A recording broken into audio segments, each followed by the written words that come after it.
Pancoran. Hari ini adalah episode pertama Popcorn bersama aku di sini Citra, dan aku di sini akan membahas mengenai informasi perpajakan, dan kali ini aku sudah ditemani bersama narasumber terbaik dari KPP Pratama Jakarta Pancoran, Mas Ardian. Halo Mbak Citra. Halo Mas, Gimana kabarnya Mas? Luar biasa, sehat Mbak, semangat selalu. Oke, semangat semua ya untuk kawan pajak di rumah juga.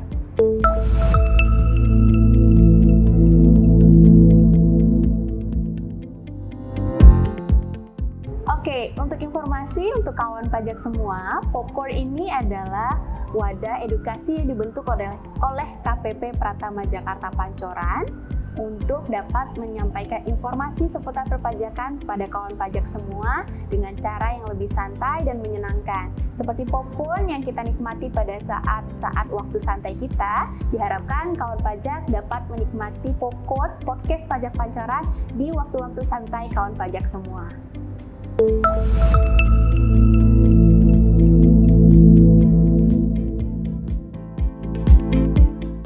Nah, kawan pajak kembali lagi ke narasumber kita. Nah, Mas Ardian. Nah, mungkin kawan pajak belum banyak yang tahu nih siapa Mas Ardian. Ada baiknya kita kenalan dulu ya, kawan pajak. Mungkin Mas Ardian boleh perkenalan singkat ke kawan pajak yang di rumah? Ya, baik, terima kasih Mbak Citra. Selamat pagi, selamat siang, selamat sore, selamat malam kawan pajak. Dimanapun kawan pajak berada yang menikmati tayangan kami, perkenalkan saya Ardian Yuda, salah satu tim penyuluh dari KPP Pratama Jakarta Pancoran. Asal saya dari Semarang. Jadi Mbak Citra, mungkin kita bisa memperkenalkan ya, kita adalah 2 dari 10 orang tim penyuluh KPP Pratama Jakarta Pancoran.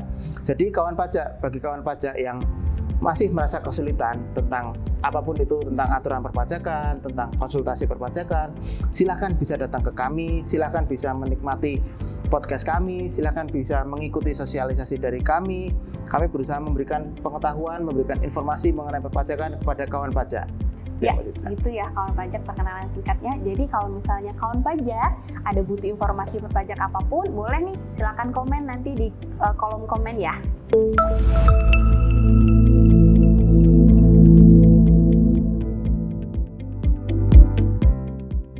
Nah, kawan pajak, itu tadi perkenalan singkat dari narasumber kita hari ini. Oke, Mas Ardian, mungkin informasi apa nih yang akan kita share ke teman-teman yang lagi hangat, yang tidak boleh terlewatkan oleh kawan pajak yang sedang nonton di rumah. Mungkin Mas Ardian ada informasi yang mau disampaikan ke kawan pajak, apa nih Mas, informasi pajak terbaru yang harus banget kawan pajak di rumah tahu? Ya, jadi begini Mbak Citra, ini kan sekarang sudah bulan Juni nih.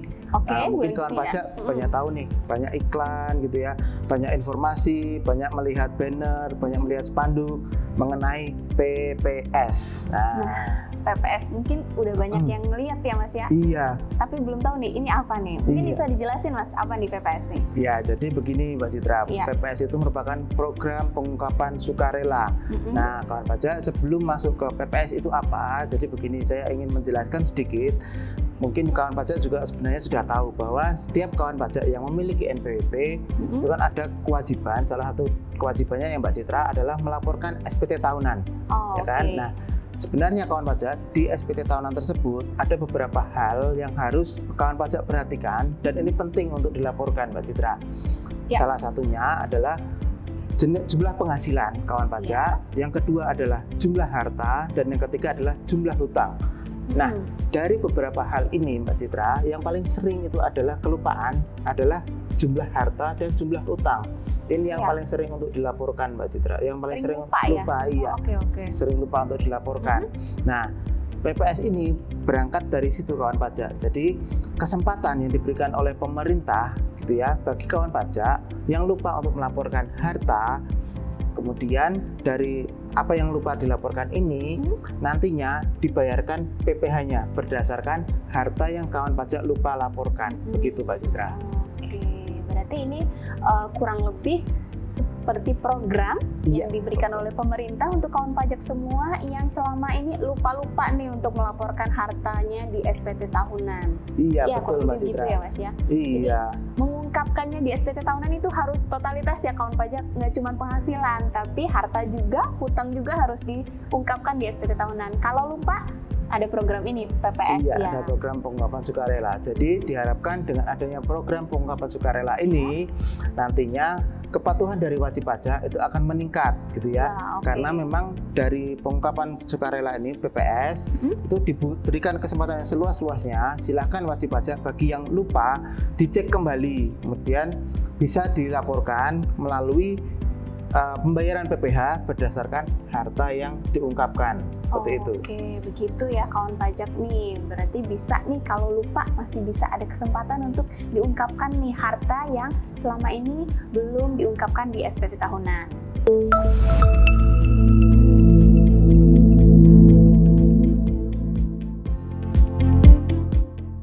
Nah, Mas, tadi seperti yang dijelaskan, aku jadi inget nih program ini mirip-mirip tax amnesty yang beberapa tahun sebelumnya udah pernah ada kebijakan seperti ini. Apakah ini sama atau berbeda, ataukah ini tax amnesty jilid 2 atau memang berbeda atau seperti apa nih Mas untuk program PPS ini? Iya, jadi Mbak Citra, program PPS ini bukan tax amnesty jilid 2 Mbak Citra. Jadi memang program ini berbeda dengan tax amnesty gitu ya. Tetapi memang PPS ini kan dia ada 2 kebijakan Mbak Citra. Nah, nanti salah satu kebijakannya ini masih terkait dengan amnesti yang dulu pernah dibuka kesempatan juga oleh pemerintah. Begitu Mbak Citra. Gitu. Berarti ini satu program PPS ada 2 kebijakan ya Mas? Iya, betul. Oh gitu. Ini 2 kebijakannya seperti apa nih Mas? Iya, jadi begini Mbak Citra. Amnesti itu kan dulu basis perolehan hartanya itu kan dari 1985 sampai dengan tahun 2015 ya Mbak Citra ya.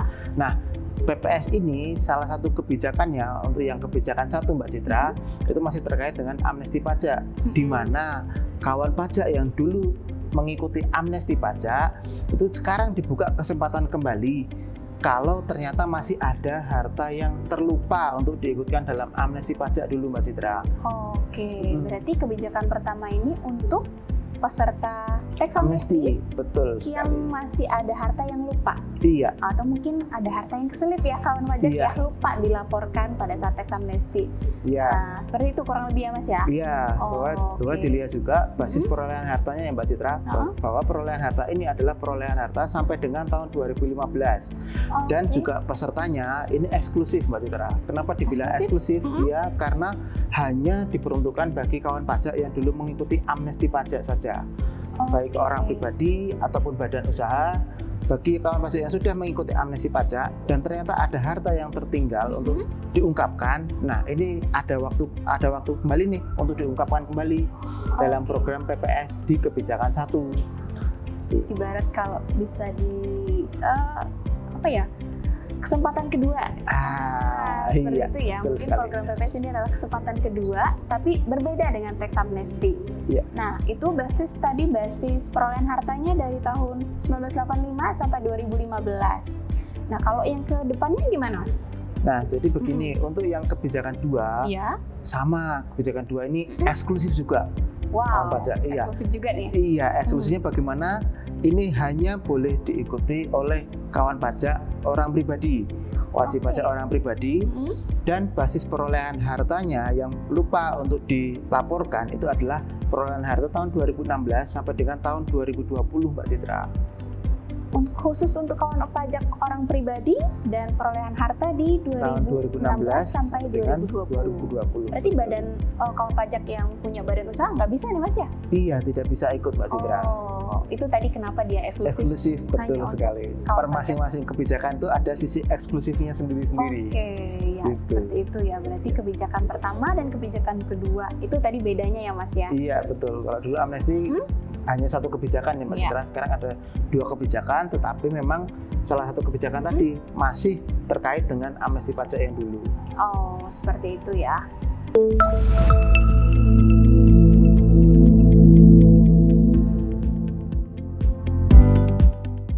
Oke, kawan pajak, obrolan kita makin seru nih ya. Nah, Mas, tapi aku penasaran nih. Mungkin kawan pajak di rumah juga penasaran.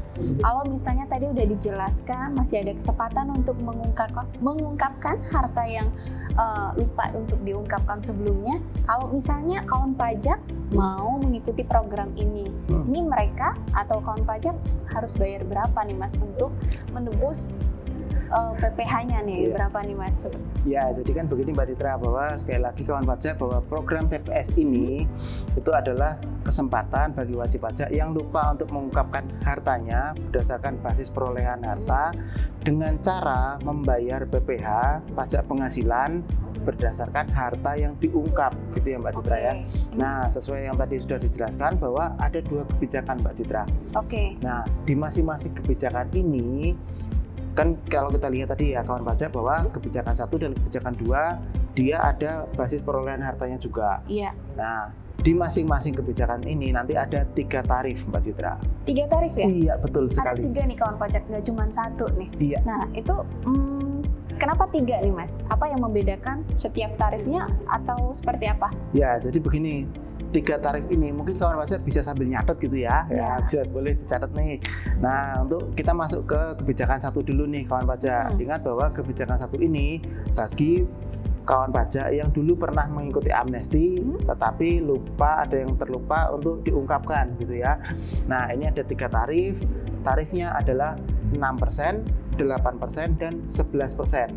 Wah. Oke, ada 3, 6%, 8% dan 11%. Kenapa ada 3 nih Mas? Nah, jadi gini Mbak Citra, kita mulai dulu dari yang 11% ya kawan pajak. Nah, 11% ini berlaku bagi kawan pajak yang memiliki harta di luar negeri tetapi tidak dibawa kembali ke Indonesia. Jadi hanya dideklarasikan, hanya diungkapkan saja. Nah, jadi nanti jika kawan pajak punya harta di luar negeri, silahkan nanti dihitung nilainya, kemudian dihitung PPh-nya dengan cara 11% dikali jumlah nilai harta yang ada di luar negeri, tetapi tidak perlu dibawa kembali ke Indonesia. Gitu. Nah, untuk yang 8% kawan pajak ini ada 2 kondisi. Kondisi yang pertama adalah kawan pajak yang memiliki harta di luar negeri tetapi nanti dibawa ke Indonesia Mbak Citra. Dibawa pulang nih hartanya Mas dibawa pulang ke Indonesia gitu ya. Nanti dikenakan 8%. 8% kondisi yang pertama ya. Dan kondisi yang kedua, bagi kawan pajak yang punya harta di dalam negeri gitu ya, kemudian dideklarasikan atau diungkapkan, nah nanti membayarkan PPh-nya dengan tarif 8%. Nah, berarti untuk tarif yang 8% ini hartanya di Indonesia gitu? Ada yang di Indonesia, hartanya itu nantinya dibawa ke Indonesia semua. Baik dari harta yang di dalam negeri ataupun yang dari luar negeri. Bawa pulang ke Indonesia. Iya. Nah, ini agak berbeda dengan tarif yang paling kecil, 6%. 6% jadi, lebih kecil nih lagi? Iya, lebih kecil lagi. Tetapi yang 6% ini Mbak Citra, harta yang sudah dibawa ke Indonesia tadi diinvestasikan, gitu ya, diinvestasikan kembali di Indonesia, boleh melalui SBN, boleh melalui sumber daya alam atau energi terbarukan, Mbak Citra. Iya. Hartanya diungkapkan kemudian diinvestasikan, tarifnya jadi lebih kecil ya Mas? Jadi lebih kecil. Selain itu Mbak Citra, kalau kita melihat ya, kalau diinvestasikan kembali, otomatis pasti mendapatkan hasil juga Mbak Citra. Return dari investasinya ya? Nah, jadi selain mendapatkan hasil dari investasinya tadi, mendapatkan tarif yang paling kecil pula. Itu untung banget nih kawan pajak kalau misalnya kawan pajak mengikuti PPS, kemudian harta yang diungkapkan tersebut diinvestasikan. Tarifnya hanya 6% ya Mas? Iya, itu berlaku untuk yang kebijakan pertama tadi Mbak Citra ya. Iya, baru masih kebijakan ada lagi pertama. Kawan pajak. Kebijakan kedua ya Mas ya? Nah, sekarang untuk yang kebijakan kedua nih kawan pajak. Nah, jadi kebijakan kedua juga ada 3 tarif. 12%, 14% dan 18% kawan pajak. 12, 14 dan 18%. Lebih tinggi dari kebijakan pertama? Iya, tapi betul. berbeda juga, ada 3. Beda, iya. Ini bedanya apa nih Mas? Ya, sama seperti tadi ya kawan pajak, bahwa ini ada 3 tarif. Tarif yang paling besar 18% berlaku bagi kawan pajak orang pribadi yang memiliki harta di luar negeri tetapi tidak ingin membawa ke Indonesia. Jadi cukup diungkapkan saja bahwa kawan pajak punya harta di luar negeri. Nah, nanti silakan dihitung, dibayarkan PPh-nya dengan tarif 18%. Kemudian untuk tarif yang 14% ada 2 kondisi kawan pajak. Yang pertama adalah kawan pajak yang memiliki harta di luar negeri kemudian dibawa ke Indonesia, atau kondisi yang kedua kawan pajak punya harta di dalam negeri kemudian diungkapkan. gitu ya, itu kena 14%. Nah, untuk yang 12% itu berlaku bagi kawan pajak yang memiliki harta baik di luar negeri maupun di dalam negeri, kemudian dibawa ke Indonesia dan diinvestasikan kembali. Boleh melalui SBN, boleh melalui sumber daya alam atau energi yang terbarukan. Begitu. Berarti tarifnya seperti itu ya, kawan pajak sudah cukup jelas tadi, detail sekali dijelaskannya mengenai perbedaan tarifnya tadi.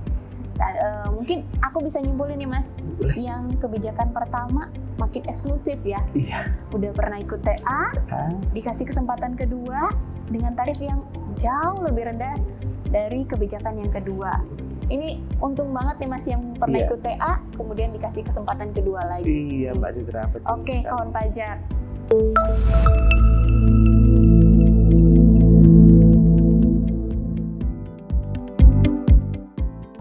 Oke, kawan pajak, makin seru nih obrolan kita. Tapi Mas, kalau misalnya nih kawan pajak di rumah udah berpikiran untuk ikut PPS-nya, tapi masih ragu, ini untungnya buat saya apa nih, manfaatnya buat saya apa nih kalau ikut PPS? Mungkin bisa di-share nih, apa aja nih Mas keuntungan kalau misalnya kawan pajak di rumah ikut program PPS ini? Ya, tepat sekali Mbak Citra. Jadi begini ya kawan pajak, kenapa sih saya harus ikut PPS? Kenapa kawan pajak harus ikut PPS gitu ya? Otomatis pasti mempertimbangkan mengenai keuntungan yang diperoleh gitu ya Mbak Citra. Nah, kawan pajak ingat bahwa tadi sudah dijelaskan bahwa PPS itu ada dua kebijakan. Kebijakan satu bagi peserta tax amnesty yang lupa untuk mengungkapkan hartanya ada yang kelewatan, dan kebijakan dua bagi yang kawan pajak orang pribadi perolehan harta 2016 sampai dengan 2020. Nah, masing-masing keuntungannya berbeda kawan pajak. Nah, kita dari kebijakan satu dulu ya. Nah, jadi Mbak Citra, dari kebijakan satu ini, jikalau kawan pajak tidak mengikuti PPS, tetapi ternyata masih ada harta yang terlewat untuk dilaporkan dan itu ditemukan oleh DJP, gitu ya Mbak Citra, nanti akan dikenakan tarif PPh final. PPh final tarifnya berapa Mbak Citra? Jadi untuk wajib pajak badan dikenakan 25%.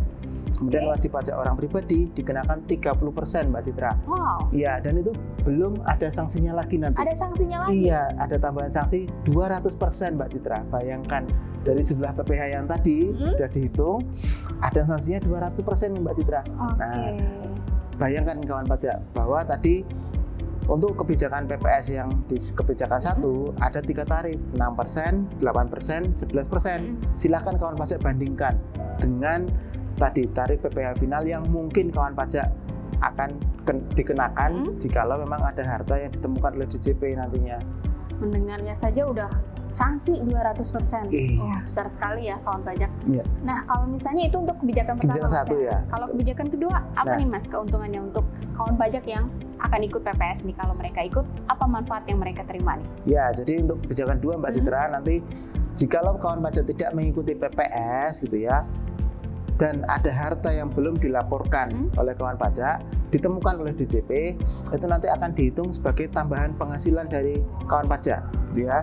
Dan sebagaimana kita tahu, jikalau tambahan penghasilan tadi kawan pajak, nanti akan dihitung berdasarkan tarif PPh orang pribadi, di mana saat ini bahkan ada kenaikan, ada yang sampai 35% Mbak Citra tarifnya. Iya. Aturan terbaru ya Mas ya? Iya, aturan terbaru bahwa ada sekarang lapisan baru sampai dengan 35%. Nah, silakan kawan pajak juga bandingkan tadi dengan tarif PPS kebijakan 2, 12%, 14%, dan 18%. Itu belum tadi ya Mbak Citra, itu yang tarif yang tambahan penghasilan, masih ada sanksinya juga Mbak Citra. Ada sanksi juga? Ada sanksinya juga gitu ya. Nah, makanya supaya terhindar dari itu semua, manfaatkan PPS yang ada. Berarti kalau dengar dari penjelasan Mas Ardian tadi, untuk ikut PPS wajib banget ya kawan pajak kalau misalnya masih ada harta yang belum dilaporkan atau terlewat untuk dilaporkan.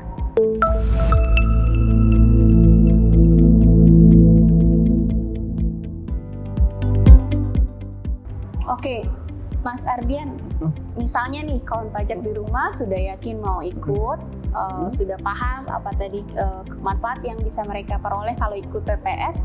Sekarang mau ikut nih, udah yakin nih, mau ikut aja nih. Nah, caranya gimana nih Mas kalau misal kawan pajak di rumah mau ikut program PPS ini? Ya, jadi kawan pajak, bagi kawan pajak yang akhirnya memutuskan untuk ikut PPS ini ya, cukup simpel, tidak perlu datang ke kantor pajak, semuanya bisa dilakukan dari rumah, semuanya bisa dilakukan hanya cukup modal internet saja. Caranya adalah gini kawan pajak kan pasti pada saat setiap tahun laporan SPT tahunan itu melaporkan melalui DJP online kan? Iya benar. Nah sama. Berarti untuk PPS ini nantinya dilaporkan juga melalui DJP online Mbak Citra. Oke, berarti lapornya online, nggak bisa datang langsung ke KPP nih Mas? Jadi Mbak Citra kalau datang langsung boleh, silahkan. Kami juga membuka layanan PPS di kantor. Silahkan bisa datang ke kantor, tetapi memang nantinya laporan PPS itu diakses hanya melalui internet, hanya melalui DJP online Mbak Citra. Jadi kalau misalkan datang ke kantor, kami nanti sifatnya hanya memandu dari kawan pajak semuanya, nanti yang melaporkan dari kawan pajak sendiri. Oke, berarti semuanya online ya sendiri. Datang ke KPP boleh, tapi hanya untuk mendapatkan panduan atau pendampingan ya Mas? Pendampingan boleh, ada yang mau dikonsultasikan lagi boleh, silakan gitu ya. Oke, tapi semua keseluruhan proses untuk mengikuti PPS-nya online melalui DJP online. Iya, melalui DJP online. Jadi kawan pajak nanti jikalau kawan pajak sudah yakin mau ikut PPS, silakan mulai di list atau didaftarkan aset-aset mana saja yang mau dilaporkan, mau diungkapkan. Kemudian silakan pilih jumlah tarifnya sesuai dengan yang ada tadi, atau mungkin kawan pajak ada yang mau diinvestasikan kembali atau cukup hanya dideklarasikan saja.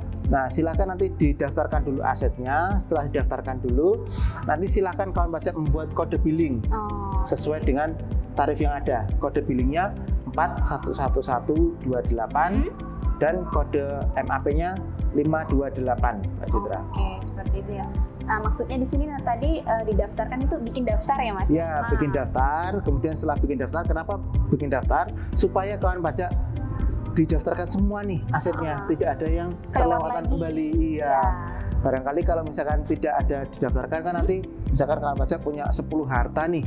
Nah, ternyata kok wah harusnya punya 12. Nah, nanti daripada 2 lagi terlewat, kan lebih baik didaftarkan dulu semua, kemudian dihitung nilai asetnya, kemudian dibayarkan PPh-nya sesuai dengan tarifnya, buat kode billing, baru setelah nanti dibayarkan mendapatkan NTPN, baru kawan pajak masuk ke DJP online untuk melaporkan di situ. Oke, disubmit ya. Iya, betul. Nah, berarti daftarnya tadi sangat krusial ya kawan pajak. Ini daftar hartanya dibuat agar semua hartanya terinventarisir, jadi tidak ada lagi yang tertinggal, semuanya dilaporkan di program PPS ini. Karena kalau lewat dari 30 Juni udah nggak bisa sudah nggak bisa, iya. Oke, nanti kalau misalnya lewat 30 Juni kawan pajak sudah tidak bisa ikut lagi program PPS ini. Iya. Oke, seperti itu kawan pajak, caranya cukup simpel. Nah, kalau misalnya kawan pajak di rumah merasa agak ragu atau mengalami kesulitan, boleh datang ke kantor pajak terdekat untuk mendapatkan konsultasi dari petugas penyuluh pajak yang ada di kantor pajak terdekat. Benar ya Mas ya? Betul Mbak Citra. Dan ada tambahan sedikit Mbak Citra. Jadi memang kawan pajak nanti untuk laporan di DJP online ini boleh beberapa kali. Jadi tidak hanya satu kali. Misalkan satu kali sudah mensubmit jumlah hartanya, kemudian masih ada yang tertinggal, silakan kawan pajak bisa menyusulkan, bisa membuat laporan lagi yang kedua, tetapi ingat bahwa paling akhir adalah tanggal 30 Juni. Oke. Berarti sampai dengan 30 Juni boleh berkali-kali. Boleh berkali-kali mengungkapkan hartanya. Mungkin tadi sudah didaftarkan list-list hartanya. Saking banyak hartanya, masih ada yang tertinggal, boleh diikutkan lagi ya. Sepanjang belum lewat dari 30 Juni ya kawan pajak ya. Betul sekali. Oke. Mungkin itu informasi yang hari ini kita mau sampaikan ke kawan pajak. Sudah cukup komprehensif nih kawan pajak mengenai program pengungkapan sukarela. Tadi sudah dijelaskan oleh narasumber kita Mas Ardian, mulai dari awal pengertian PPS sampai dengan tata cara penyampaian PPS-nya di laman DJP online kawan pajak masing-masing. Mas Ardian, terima kasih banyak untuk waktunya atas informasinya untuk kawan pajak semua di rumah. Nah, kawan pajak, untuk kawan pajak yang merasa ingin mengikuti program pengungkapan sukarela ini, jangan lupa program pengungkapan sukarela ini hanya sampai dengan 30 Juni tahun 2022. Hanya beberapa hari lagi, tapi masih bisa dimanfaatkan. Jangan sampai terlewat, jangan sampai menyesal nih kawan pajak. Ayo ikuti dan manfaatkan kesempatan program pengungkapan sukarela yang diberikan oleh pemerintah ini.